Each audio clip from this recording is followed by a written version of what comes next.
Sandra, it's the end of the sports ball. Well, not the end quite. We've finished our meal. We've still got dancing to do, which I hope to see you on the floor. And I'm just going to ask you a few questions. Okay, no problem. Okay. Firstly, as every Strathclyder wants to know, did you regret attending Glasgow University?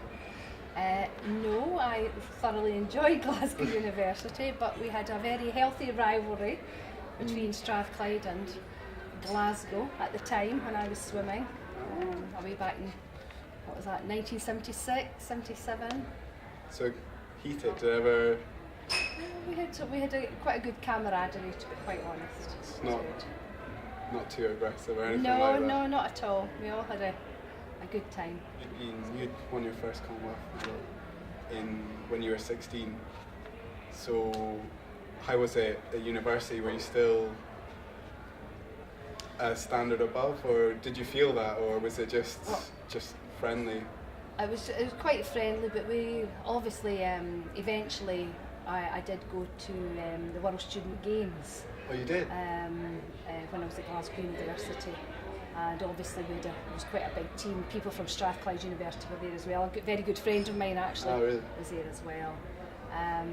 But it was all quite healthy competition. So even though you're in the same team, there was still a bit of rivalry. Yes. You were 16. What was that experience like as such a young person? Well, it was quite daunting in New Zealand, just in front of a massive crowd.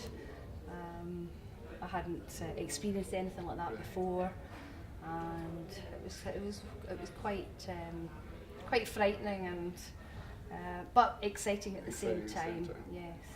So you were in a team, obviously. Were they okay? Were you the youngest there? I think I was one of the youngest. Yes, I'm probably the second youngest or something in the Scottish team at that time. Really? I can't remember the size of the team, but 16 or something. But you got on with the older players and the younger players. They were lovely. Yes, I know. We all had a fantastic time out in New Zealand. It was the Scottish people looked after us. Really. Really socialised and entertained us. How was Miami University? Because you went there straight after school, didn't you? I did my hires, and rather than going to university here, I got a scholarship. I was awarded a scholarship to go to Miami University, which I took up for a year, hoping to make the Olympic Games in Montreal in 1976. But unfortunately, I didn't make it. But I did have an excellent experience out there. Is it different? Are they they're very focused, aren't they, Americans? Well, everything was on site. It was a totally different ball game. I mean, you were studying and your facilities were all on site. You didn't have to travel, didn't have to get up too early or anything. And all the cafeteria, lunch, dinner, everything was all set there, ready. And you'd go down, they'd give you exactly what you needed. Yes, that's right, yes. That's brilliant. Lots of advice and quite a really good coaching setup. Because I was reading up on you. I saw that there was quite a healthy amount of Olympic, and you had a lot of good swimmers there. That's right, yes. I was there with David Wilkie and I can't remember, Sean, I can't remember, a Welsh swimmer, yes. And quite a lot of good support there as well, yes. What do you think the difference is between swimming now and swimming then? Did you manage to get a chat with Robbie? I did. I had a big chat with Robbie, but I mean, it is a totally different ball game with all the centres of excellence and all the infrastructure and sports medicine and science and financial support as well. Yeah. It's become quite professional. Yeah. Which a way back 40 years ago it wasn't. You had to juggle work, school, and swimming and training all at once. You were, did you say 40 years ago? Yes. did you get a lot of support from your family and stuff, or is it universities or? Basically at that time I was still at school, so I did get some support from a local authority at that time, and basically my mum and dad and the swimming club, Really? and that was it at the time. Yes, wasn't very much Not at else all. around at the time, no, but it's totally changed.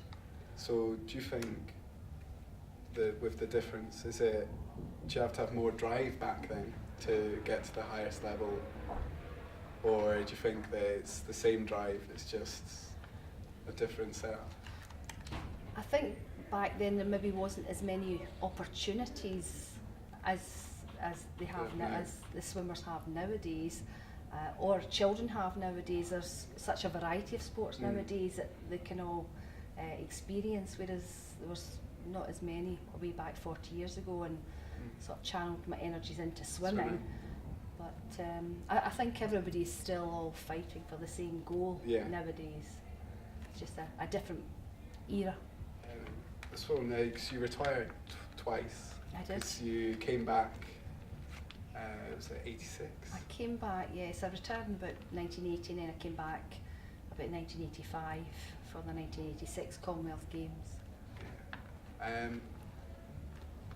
After you retired, eventually, have you kept a toe in with swimming, or have you just kind of? I haven't. I did initially, and then I moved up north, and I haven't really been involved in swimming so much. I've been involved with my husband in swimming, but but not myself. I've not actually been swimming. I've not involved in coaching, which I had done initially when I retired. Yes, did some coaching of the younger swimmers. And finally, with the Commonwealth Games coming up, how do you think Scotland will fare? Well, I'm hoping they're going to do pretty well, yes. I'm rooting for them, and we're really looking forward to it being in Scotland again, and especially in Glasgow. I experienced the duel in the pool, and it was Did you? it was a really good atmosphere, and it's going to be even better come definitely. July. Rooting for all the Scottish swimmers.